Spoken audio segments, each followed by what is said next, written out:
पुनः घर वाले छुड़ा के ले गए तो रात में दबंग किस्म के लोग गांव के जो आवारा किस्म के लोग हैं दबंगई करके उसके मुर्गा फार्म पर पहुँच गए।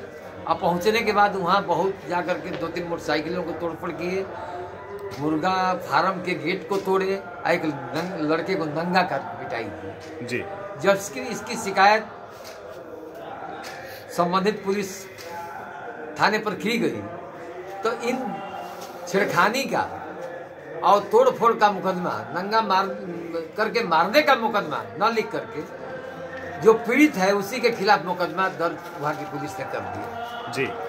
अब यही सूचना मिली थी कि इनका मुकदमा नहीं लिखा जा रहा है जी। इसी के बारे में मीटिंग हुई थी जी और हम लोग मीटिंग किए, इस घृणित कार्य के लिए निंदा प्रस्ताव भी पास किए जी। तथा अभी कप्तान साहब से मेरी बात हुई है जी। इसी के संदर्भ में मुझे हम लोगों को वहाँ जाकर के 10 बजे समय मिला है जाकर के मिलना जी। मैं सर आपसे जानना चाहता हूं कि इस मामले में अभी तक मुकदमा दर्ज नहीं हुआ है। अगर पुलिस मुकदमा दर्ज नहीं करती है तो आप लोगों का अगला कदम क्या होगा? अब पहले कप्तान साहब से मिलेंगे, उनसे न्याय की गुहार करेंगे।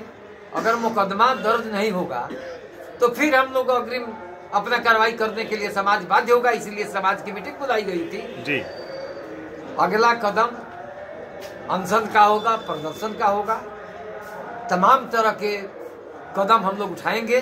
चूंकि यहाँ प्रयाग चौहान है, ये भी भाजपा के महामंत्री हैं जी। मैं भी बीजेपी में हूँ जी। और बीजेपी में रह करके हम जब अपने समाज को न्याय नहीं दे सकते जी तो इस पार्टी में रह करके न्याय हमको कहाँ मिलेगा?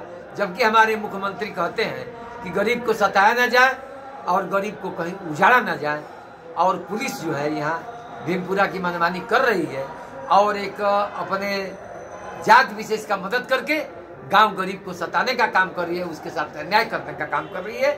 इस न्याय को पाने के लिए हम लोग जो कुछ भी करना होगा छोड़ेंगे नहीं, हम लोग न्याय पाके रहेंगे और संबंधित थानाध्यक्ष के खिलाफ हम लोग कार्रवाई करने की भी मांग कप्तान साहब से करेंगे। हमसे जुड़ने के लिए श्री शंकर चौहान जी आपका बहुत बहुत धन्यवाद। धन्यवाद।